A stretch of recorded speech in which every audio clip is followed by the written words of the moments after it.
تمہارے باپ کا تمہارے ابو کا فرمان ہے کہ میت کو جلدی قبرستان لے جاؤ، پھر میں لیٹ کیسے کروں؟ فرماتی ہیں اے علی، اے میرے پیارے شوہر، مجھے رات میں ہی لے جانا، میری بات کو گرا بات ہو، میری بات کو مضبوطی سے پکڑ لو، میری وصیت کو یاد رکھنا، چاہے میرا انتقال کبھی بھی ہو لیکن مجھے عشاء کے بعد دفنانا، مجھے دن کے اجالے میں قبرستان میں لے جانا۔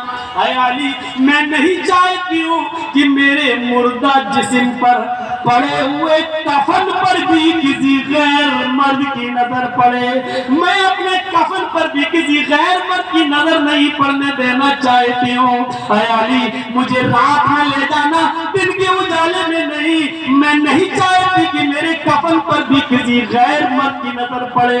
میرے بھائیوں، انتقال کے بعد نکاح جائز نہیں ہے، انتقال کے بعد شادی نہیں ہوتی ہے، لیکن انتقال کے بعد بھی اپنے جسم کو تو چھوڑو، اپنے کفن کو بھی کسی غیر مرد کو دیکھنے کی اجازت نہیں دے رہی ہیں۔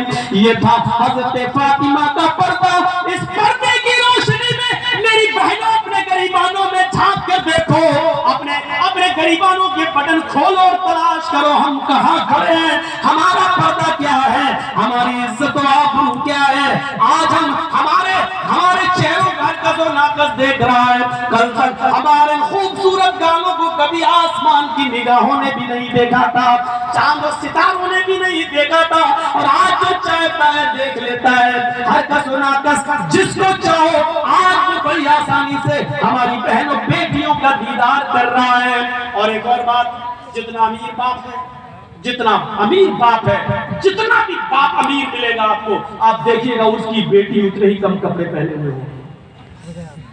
کس بات کا امیر ہے تو؟ کاہے کا امیر ہے تو؟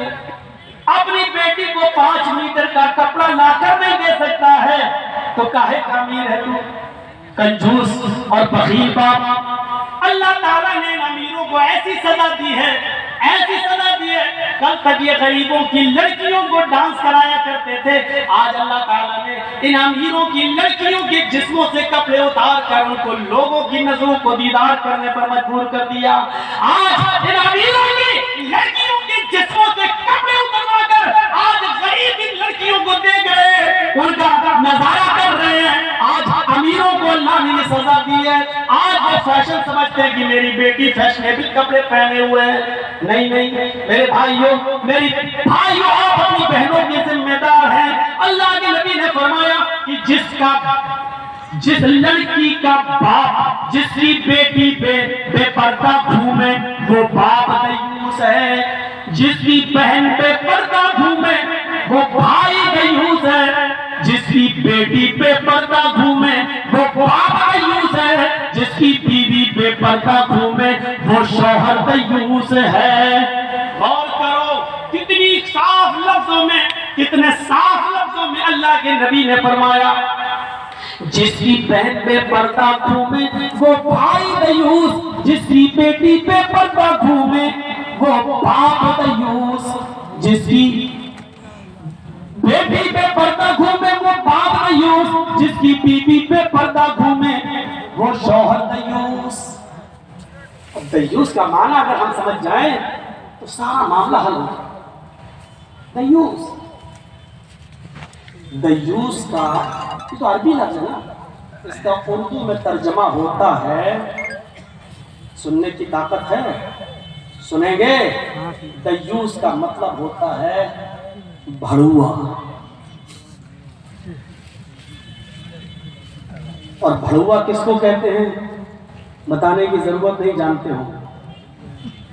بھڑوا کہتے ہیں اس کو جس نے اپنی بہن، بیٹی یا بیوی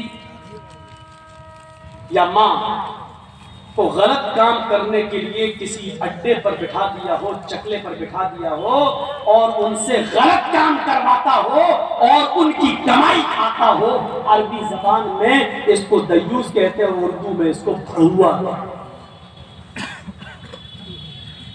کتنا سخت جملہ استعمال کیا اللہ کے رسول نے۔ مولانا جرجیس کو آپ کہہ رہے ہیں یہ کیا ہو گیا اس کا؟ اللہ کے نبی نے کہا جس کی ماں بے پردہ گھومے اور بیٹا اپنی ماں کی بے پردگی پر کچھ نہ بولتا ہو وہ بیٹا بھڑوا۔ جس کی بیوی بے پردہ گھومے اور شوہر اپنی بیوی کی بے پردگی پر کچھ نہ بولے وہ شوہر ہوا. جس کی بہن بے پردہ گھومے اور وہ بھائی اپنی بہن کی بے پردگی پر خاموش رہے وہ بھائی ہوا. اور جس کی بیٹی بے پردہ گھومے اور باپ اپنی بیٹی کی بے پردگی پر خاموش رہے وہ باپ ہوا.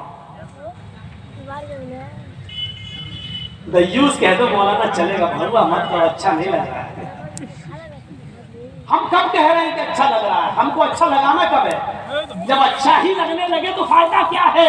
انجیکشن ایسے لگاؤ درد نہ ہو. باسا ایسا ہو سکتا ہے کہ انجیکشن لگے اور درد نہ ہو؟ انجیکشن بھی لگوانا چاہتے ہو اور درد بھی نہیں چاہتے ہو، تب تو ہومیوپیتھک دوا لے لو، میٹھی گولیاں کھا لو جو مرنے کے بعد فائدہ کرتی ہے. ہومیوپیتھی دوا کے بارے میں یہی مشہور ہے، بہت لیٹ فائدہ کرتی ہے. ہم نے کہہ دیا مرنے کے بعد فائدہ کرتی ہے، لیکن سسٹم مل جائے تو جادو کی طرح بھی فائدہ کرتی ہے، بہت جلدی بھی کرتی ہے.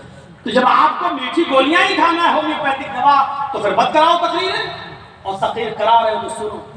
سننا کتنے لوگ ہیں آج جو اپنی بیوی کی بے پردگی پر سوال اٹھاتے ہیں؟ کتنے ایسے ہیں جن کی بیٹیاں آج بے پردہ گھومتی ہیں اور وہ باپ اپنی بیٹیوں کو ڈانٹتے ہیں؟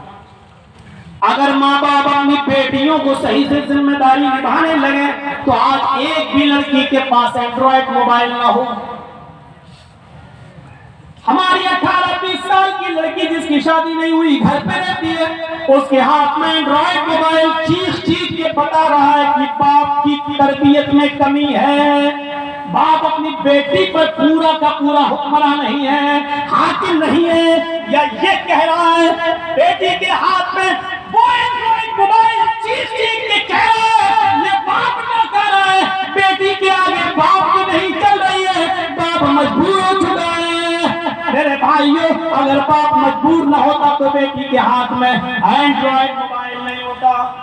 کیا ضرورت ہے بیٹی کے ہاتھ میں دینے کی؟ وہ تو گھر میں رہتی ہے، کیوں چلائے گی ساتھ؟ آپ کی بیٹی 18-20 سال کی کیوں فیس بک چلائے گی؟ کیوں واٹس ایپ چلائے گی؟ کیوں میسنجر چلائے گی؟ اور آپ کیسے اپنی بیٹی کو فیس بک اور میسنجر اور واٹس ایپ چلانے کے لیے ڈھیل دے سکتے ہیں؟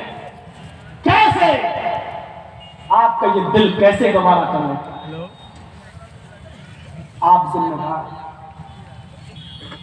ہماری یہ بیٹیاں کل بچوں کی مائیں بنیں گی، شادی کے بعد ان کو اپنے بچوں کی تربیت کرنا ہے. ماں کے قدموں کے نیچے جنت بتائی گئی ہے، حالانکہ یہ کوئی حدیث نہیں ہے، ایک مقولہ ہے، لیکن بچے اپنے ماں کے قدموں کے نیچے جنت کیسے ڈھونڈیں؟ یہ آج کل کی ماں کے قدموں کے نیچے جنت ہے، جس کو خود نہیں معلوم کہ قدم میرے کہاں ہیں، اس کے قدموں کے نیچے بچے جنت ڈھونڈیں گے. ہمیں سوچنا ہے، ہمیں اپنی بیٹیوں کی تربیت کرنا ہے. امام احمد بن حنبل اپنی مسند کے اندر ایک واقعہ نقل کرتے ہیں کہ ایک صحابیہ تھی، ان کے گھر میں بچہ پیدا ہوا. ایک صحابیہ تھی، ان کے گھر میں بچہ پیدا ہوا. جب بچہ پیشاب کرتا تھا تو وہ پانی کا لوٹا اس بچے کی شرمگاہ پہ ڈال دیتی تھی. جیسی بچے نے پیشاب کیا تو پانی لاتی اور شرمگاہ پہ ڈال دیتی.